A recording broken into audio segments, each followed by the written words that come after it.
remember that they don't hold Jesus as divine. He is not God in the flesh. He is not the eternal Word who took on flesh, right? He is, at least was. They may have changed this, so if it has changed, that's fine. You can let me know. But at one point, they held that Michael the archangel was Jesus, right? They believe that Jesus is the first created being in which all other things come through him, right? And so where you'll find that is Colossians 1. So I'll give you an example, and this is another talking point that you can discuss with them, but essentially just realize that, when they refer to Jesus, it's not fully biblical, right? So in Colossians 1, you'll notice down here, this passage really beginning about verse 15 and on. No, thank you. He is the image of invisible God, the firstborn of all creation. They key in on that phrase firstborn, not understanding the Hebrew history of that and what it means. And if you notice here, it says, because him all other things were created in the heavens and on the earth, the things visible and the things invisible, whether thrones or lordships or governments or authorities, all other things have been created through him and for him. So again, they don't hold Jesus as eternal, right? The second person of the Trinity, the Son of God, they don't see him as eternal. They don't hold, the Trinitarian view. And so when you talk about him and then remembering his death, really he's not God coming in humility to die for us. He is really just either Michael the archangel coming in obedience, or just the firstborn of creation, a God, that sort of thing that they'll change in their words. So just realize that this is what you're facing, right? So when it talks about when we are battling principalities and powers and having to tear down strongholds, that's what you're facing. You're facing literally a mistranslation of the Bible when you engage them. So all of this to say, be ready to deal with this in this discussion. But obviously, you don't want to go down too much of a rabbit hole in the sense of getting caught up in this, where if the focus is, let's talk about Jesus' death, hey, we can use that to drive us to the gospel, right? What did Jesus' death accomplish? Because that should be the ultimate focus, right? And so what you'll see here, and for quick reference, something you can do with their own materials, and again, this is one of those talking points that I've used before, where it says here, all other things, if you can see that, that word other is not actually there.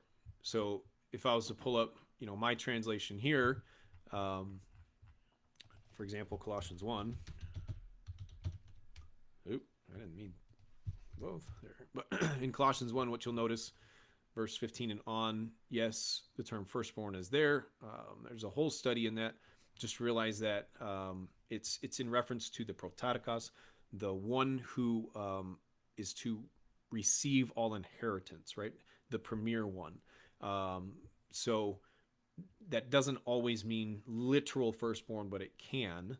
Okay, but there are references even in the Old Testament where it's clear that it's not used in that statement, but it is used more for a special relationship in the one who is to receive inheritance. And if you follow the flow of this, right? So if all things were created through him, both in the heavens and on earth, visible and invisible, whether thrones or dominions or rulers or authorities, all things have been created through him and for him. So there's that inheritance concept, for him. It is for Jesus, our Lord Jesus, right?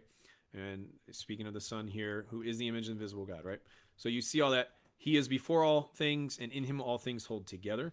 So again, just the context alone kind of destroys this idea that he was the firstborn created one, because he is before all things, not just the first one created. What? Sorry. Yeah, I realized that too. I'll just download it and save it. It's a bit late now. So you'll notice that this is a talking point, but what do you see in the difference between here and then again over on their own version? Maybe I can make this bigger. Hold on. Yeah, here we go. All right. Okay. That should be a little bit easier.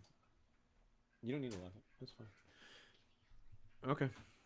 So again, firstborn of all creation. If you notice here, by means of him, all other things were created, right? So they're going to create this narrative that Jesus is the firstborn and all other things. Well, other is not in there. When you compare with the LSB, all things have been created through him and for him. There's no other, right? In him, all things hold together. Compared, he's before all things. By means of him, all other things were made to exist. Okay, well, which one's accurate? Why is there other? Well, what you can do is literally take them to their own text here. You're going to actually, instead of using the New World Translation 2013, you can go back to the online Bible. You can pull up their own Kingdom Interlinear. Yes, it's only the New Testament because I believe you could actually engage them in a lot of the Hebrew too. But if you go down to Colossians 1 here, what you'll notice, it is an interlinear, so it has the Greek underneath it. But if we scroll down, at least it has the numbers for us for easy reference. And you can see the English above. So just realize Greek is not always in order. The language, it's not necessarily the same order that you would read English, so it may sound a little strange. But you see here, in him was created the all things in the heavens and the earth, the things visible and the things invisible, whether thrones or lordships or governments or authorities, the all, through him and into him it has been created. He is before all. What do you notice? Where's other?